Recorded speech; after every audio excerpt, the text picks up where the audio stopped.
स्वागत है आपका बेटर लाइफ पर। आज हम बात करेंगे एक ऐसे सवाल की जो शायद हर किसी के मन में है। आखिर सोने की कीमतें इतनी तेजी से क्यों बढ़ रही हैं? हर हफ्ते न्यूज आती है, गोल्ड ने टच किया नया हाई। लेकिन ये सिर्फ नंबर्स नहीं है, ये हमारी इकोनॉमी की कहानी है। तो आज हम समझेंगे गोल्ड के दाम क्यों बढ़ रहे हैं और आने वाले महीनों में इसका फ्यूचर क्या हो सकता है। Segment 1, global uncertainty. सबसे पहला और बड़ा कारण है ग्लोबल अनसर्टेनिटी।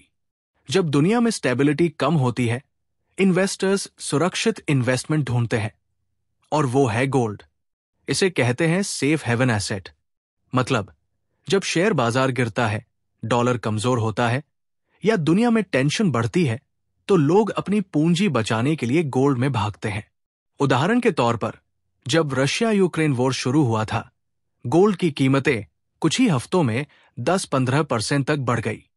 अब मिडिल ईस्ट में टेंशन है, चाइना की इकोनॉमी स्लोडाउन में है और कई देशों में डेट क्राइसिस बढ़ रहा है, तो नेचुरली गोल्ड डिमांड बढ़ रही है। सेगमेंट 2, इन्फ्लेशन और इंटरेस्ट रेट्स। दूसरा कारण है इन्फ्लेशन और इंटरेस्ट रेट्स। जब महंगाई बढ़ती है तो करेंसी की परचेसिंग पावर कम हो जाती है। आपके 100 रुपए से पहले जो चीज आती थी, अब वो शायद 120 में आती है। ऐसे में लोग सोचते हैं, अगर कैश रखने से वैल्यू घट रही है तो उसे ऐसी चीज में लगाएं जो वैल्यू बनाए रखे, और वहां गोल्ड आता है। सोना महंगाई के खिलाफ एक नेचुरल प्रोटेक्शन है। अब जब इन्फ्लेशन बढ़ता है तो सेंट्रल बैंक्स जैसे आरबीआई या यूएस फेड इंटरेस्ट रेट्स बढ़ाते या घटाते हैं ताकि इकोनॉमी बैलेंस में रहे। लेकिन जैसे ही फेड ये संकेत देता है कि आगे इंटरेस्ट रेट्स घट सकते हैं, गोल्ड की कीमतें तुरंत बढ़ जाती है, क्योंकि लोअर इंटरेस्ट का मतलब है सेविंग इंस्ट्रूमेंट्स पर कम रिटर्न और गोल्ड ज्यादा अट्रैक्टिव लगता है। Segment 3, example. मान लीजिए आपके पास 10 लाख रुपए है। आप उसे फिक्स डिपॉजिट में रखते हैं जहां इंटरेस्ट रेट है 6% पर ईयर। लेकिन अगर इन्फ्लेशन 6% या उससे ज्यादा है तो टेक्निकली आप कुछ भी नहीं कमा रहे, यानी आपकी रियल अर्निंग जीरो है। ऐसे में इन्वेस्टर्स सोचते हैं, क्यों न सोने में लगाएं, जहां रिटर्न तो गारंटी नहीं है पर परचेसिंग पावर बची रहती है।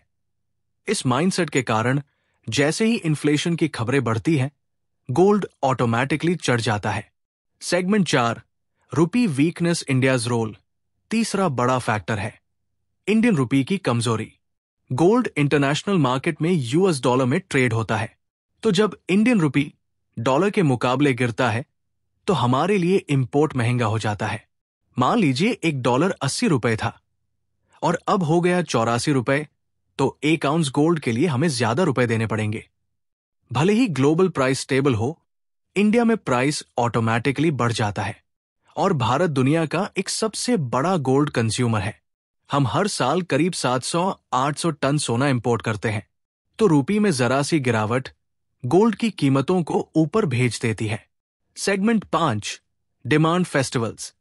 अब बात करते हैं डिमांड की। हर साल जब अक्टूबर से दिसंबर आता है तो भारत में फेस्टिव वेडिंग सीजन शुरू होता है।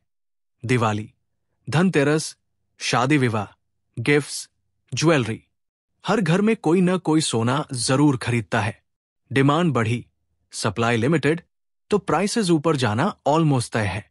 इसीलिए हर साल इस समय के आसपास गोल्ड प्राइसेस अपने नए हाई छूते हैं। Segment 6, central banks.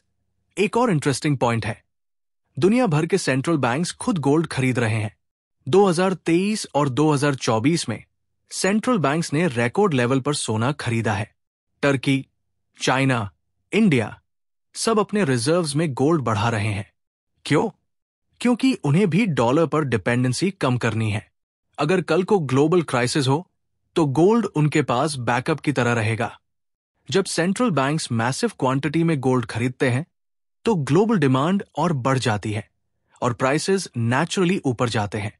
कंक्लूजन, अब बड़ा सवाल, क्या अभी सोना खरीदना चाहिए? अगर आप शॉर्ट टर्म ट्रेडर हैं तो प्राइसेस थोड़े वॉलेटाइल रह सकते हैं, लेकिन अगर आप लॉन्ग टर्म इन्वेस्टर हैं तो गोल्ड में धीरे धीरे सिप की तरह निवेश करना समझदारी होगी। क्योंकि गोल्ड आपका पोर्टफोलियो बैलेंस करता है। जब शेयर बाजार नीचे जाता है, गोल्ड अक्सर स्टेबल या ऊपर रहता है।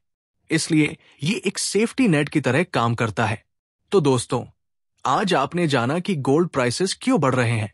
अगर ये वीडियो आपको जानकारी भरी लगी हो तो लाइक, शेयर और सब्सक्राइब जरूर करें।